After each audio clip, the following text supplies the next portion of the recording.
Breaking news Pakistan పై Baloch army మరొక big attack దిగింది. మరోసారి జాఫర్ ఎక్స్ప్రెస్ ని పేల్ చేశారు బలూచ్ ఆర్మీ. సో పాకిస్తాన్ పై ఒక బిగ్ అటాక్ దిగింది బలూచ్ ఆర్మీ. ఐఈడి బాంబులు అమర్చి నజీరాబాద్ లో బలూచ్ ఈ యొక్క పేలుడుకి పాల్పడింది. ప్రమాదంలో వందలాది మంది ప్రయాణికులు మరణించారు. ప్రమాదంలో 4 బోగీలు పూర్తిగా ధ్వంసమైపోయాయి.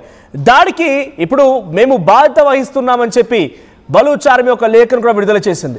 మొన్న మధ్య ఖ్వాజా ఆసిఫ్ అక్కడ రక్షణ మంత్రి గారు ఒక పిచ్చి కుక్క ఇప్పుడు మాట్లాడరు ఎదవా.